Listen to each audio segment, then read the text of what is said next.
Welcome to Story Lounge, story time for adults. You're invited to sit back, grab a cup of tea, a crocheted blanket, a pet, someone else's pet, a house plant, your own crocheted blanket, peekaboo. But don't worry, if you don't have a blanket, we'll cover you in a blanket of words. Get comfortable. My name's Natalie. I'm a librarian at the City of Melbourne Libraries, and joining me is my colleague Lisa. Hello. Hi, Natalie. Hi, everyone watching. How are you? Pretty good. Excellent. Are you ready to read to me? I'm so ready to read to you. You're always ready to read to me. I think I know this about you.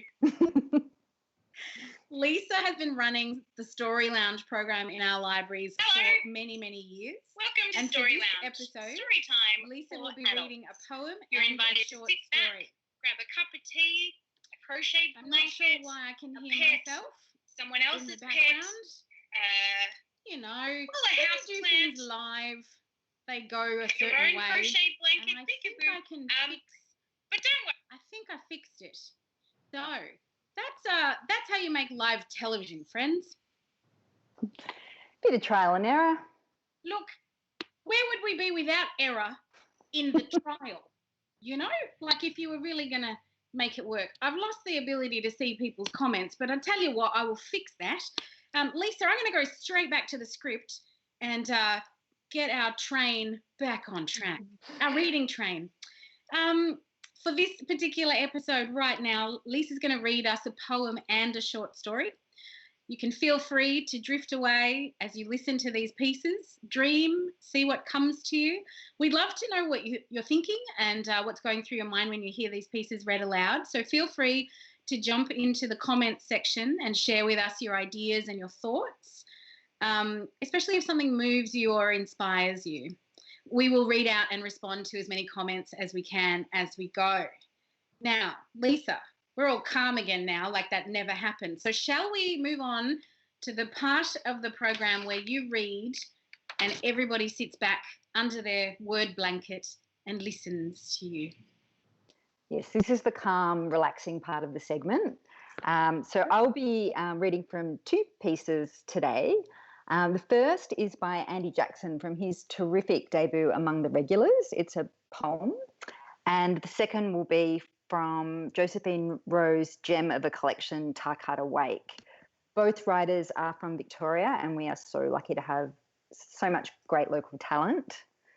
A common thread between these pieces is it's just thinking about our place in the world. How do we find a sense of self or a sense of belonging? Is it through friends and family, through experiences? Does it come from within or without? All things to ponder or not as you listen to the readings. So first up we have Metaphor by Andy Jackson from Among the Regulars. Metaphor. I can almost see myself move so gently through the crowd of pigeons in this park. They wouldn't fly away or flinch.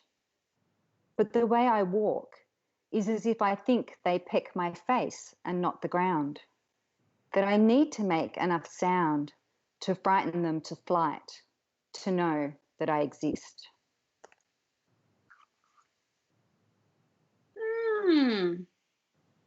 That took me somewhere, Lisa. Where did it take you, Natalie? Is it St. Mark's Square in Venice? Yeah, I pictured a public park, a public square as well. There's something immediately relatable about those pigeons in the park, isn't there?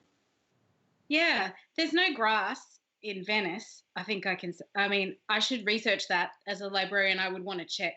There's probably a park in Venice somewhere.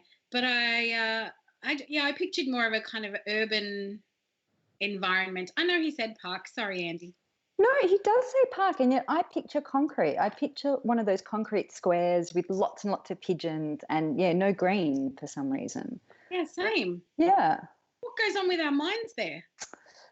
I don't know, but, there is just something so arresting about that image of walking through and startling the pigeons to know that you exist. And it's got me feeling very philosophical today, thinking about like when are the moments in life when I really know I exist. And I'm going to sound like a total librarian here, but for me, it's actually when I'm reading and when I read something, you know, when you read something and you think, yes, that is how life is. That is exactly how life is.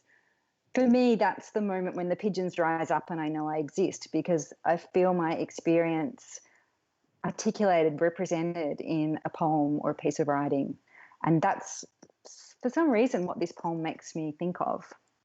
Also, birds are awesome. Do you love birds? I love birds so much. Well, that's interesting because there's a bird reference in the next piece. Okay. Another little connection. There is another animal reference in the next piece. No, there will be a little bit of animal harm. It's accidental. Proceed. It's an accident. It's not deliberate. I tell you, in that case, I'm going to delay you reading that for as long as possible. I went for a walk around my neighbourhood this morning, and I'm listening to "The Animals in That Country" by Laura Jean Mackay. Oh, wow! Yep. I'm loving it so much, and she narrates it. So now her and I are like besties. She never met me, just to be clear, but she's in my ears, and so therefore we are bonded strongly. And I walked past a minor bird, and I tell you what, we looked each other in the eye. We shared a moment. Yeah. Now I can go out into the world and I can see a lot of birds and I'm like, oh look, that's got wings. That one's got black feathers. I can't tell you what they're called, but I can tell you I have a deep and abiding love and connection to birds. So as much as I'm terrified, please continue with the next reading. Okay.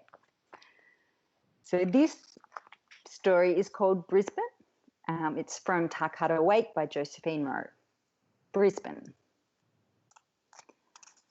And she had this way of swiveling her head round like an owl to talk to you as she drove, except not like an owl because the skin of her neck creased up in folds, and she looked so old when that happened, though she wasn't, not then. And Luke would lean over and say, "Watch the road, Mum." And what I'll remember of this time is split vinyl and continental breakfasts, fights about who gets the passenger seat, a wallaby cracked over the head with the jack handle, and none of us talking till Lismore, even though we know she's done the right thing. We pull in silent to the motel, a low sandy brick L shape with all the doors facing onto the car park, and the car park mostly empty, mostly dark. Our room is number 17, and there is a TV that only gets 2 stations and 1 double bed, which my brother and I fall into, fully clothed, with only our shoes kicked off. But something wakes me a few hours later, and I panic, forgetting where I am. I go over to the window on shaky legs and see her from the back, standing out by the road. A blonde in denim pedal pushers and white tennis shoes, standing in the light of the motel sign like the ghost of 1967, ghost of her younger self, holding a slim beer bottle down by her hip, fingers round its throat like she wants to swing it at something. In the dark of the room, I find the bar fridge, take a bottle of cola from inside the door. Luke lifts his head from the pillow and says, "Ellie, don't you drink that. Those cost like 4 times as much as they do in the shops." And I say, "Shut up, I'm not going to."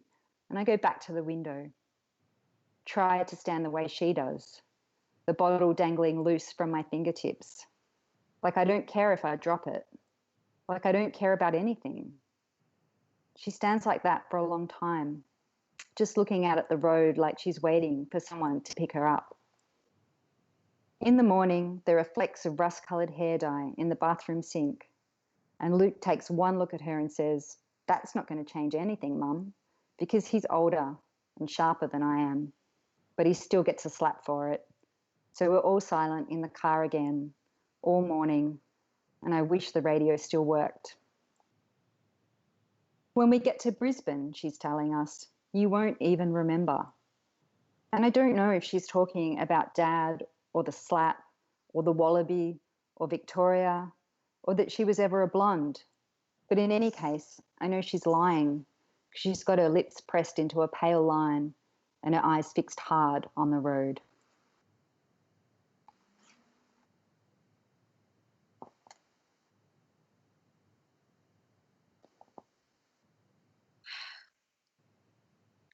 Yeah, I'm stuck on that wallaby, Lisa. Sorry, I probably should have warned you about the wallaby a little bit Yeah. earlier. I need massive trigger warnings for animal violence in books. Can you tell me why there's so much violence toward animals in books? Are they just easier to kill than people? It's a good question. I think, yeah, sometimes maybe it's easier to represent violence in the animal world, and maybe it is a bit of a symbol for the violence in the human world, but without necessarily showing it outright. Just breaks my heart every time. Yeah. But this story's not about that. No, it's not. I feel like the story, well, I just think it's a marvel of compactness. There's so much in there. You've got the older narrator looking back at a younger self, and the younger self trying to make sense of this adult world. And what I really love about this story is that we know children copy adults and they copy their parents. And so you've got the young narrator holding the Coke bottle like the mother is holding the beer bottle. But I think what this story conveys is that it's not just about copying. It's about a genuine desire to try and figure out and understand what is this adult world. And yeah, I just think it's amazing how such a short piece really conveys that so beautifully. And that's where it reminds me a little bit of the Andy Jackson piece, just trying to figure out the world. Where do we belong? Where do we fit? And I guess the Josephine Rowe story, really points to family and formative experiences as being so crucial in developing that sense of self. Yeah. And we don't know what's happened just before the story, and we don't know what's happened afterwards. We know there is an afterwards because there's an older narrator looking back. And we know something's happened to cause the family to want to drive to Brisbane, but we just don't know what it is. But there is just so much richness and detail that allows us to imagine what their situation might be and what becomes of them. And yeah, I just love it for all those reasons. Yeah. Well, she talks about the things that they leave behind. She kind of lists them. A father, Victoria. There's a series of things that they're moving away from. And Yeah. this sort of utopian Brisbane that they're moving towards. But I was kind of struck by that kind of insular moment in the motel where the siblings are kind of squabbling with each other, and sometimes in a situation where a parent is removed, one of the siblings takes on that role. Yeah. Often the older sibling, and don't do that. Mum wouldn't want you to, and so they kind of take on that, and so that that was kind of a nice reminder of those kinds of conversations that I'm sure we've all had. But also the motels, like thinking of the kind of the little hatch that opens up and the breakfast tray gets slid in. Like I'm thinking of many like driving holidays and school holidays in the 80s, heading up to wherever driving through Victoria. And just moments in those small hotels where they've got very lame play equipment and a pool that doesn't have any water in it, and not a very large space to kind of play in. But yeah, I've just got that moment of the breakfast tray being slid in. It's a very, very relatable scene. Yeah. We can picture that motel, and she uses such few details to get us there. I think she says things like split vinyl and a TV with two channels, and those details are so evocative. It's that breakfast. I think she says breakfast tray as well, and that just kind of tipped me off. White bread and baked beans, orange juice, the small cornflake packets. Yeah, and you had to tick, like you had to sort of choose your own adventure the night before and leave it hanging on the door. Yeah. Well, yeah, I want to talk about the wallaby, but I don't want to talk about the wallaby. But I think if we're talking about road trips, we're talking about encountering roadkill. Like that is an inevitable part of traveling through Australia by car. Well, it does really situate the story within the Australian context, Yeah. and makes it recognisably Australian. Yeah. That plus the motel, I think, makes it feel very familiar. Yeah. Yeah. And yeah, I guess in that situation, I feel for the mother, because mostly we're perhaps empathizing with the narrator, but in the moment where you realize that the mother has got the two kids and she has to deal with that injured wallaby, I feel such a strong empathy for her as well, and wonder about her situation, being on the road with the two kids, and pinning all her hopes on this new life in Brisbane too, this idea that we can go somewhere new and start afresh. I think is a really interesting concept, and I found that really relatable as well. I don't know about you, but I've definitely, there have been times in my life where I've fantasized about that move and starting again and just making something completely new of my life. And I thought that was beautifully captured. We've got some comments I want to bring into our chat. Oh, goody, yeah. Yeah. We've got one comment that says, I get more upset about violence towards animals than towards humans in books. I 100% agree. I don't know why I can read so many Jack Reacher books and necks get snapped and I'm like, oh, that was a bad guy. Good job, Jack. But something like this, where it's a fraction of a sentence that implies violence towards animals, and the question at the end of that comment is why? Why do you think that is, or why is that? There's a second comment under that suggests perhaps animals seem more defenseless. Oh, yeah, that's a good point. Yeah, what do you think about the question of why we get upset at violence towards animals from humans? It's not so much the animal kingdom and what animals do to like that's Hakuna Matata, that's the circle of life. But when humans inflict violence against animals in literature.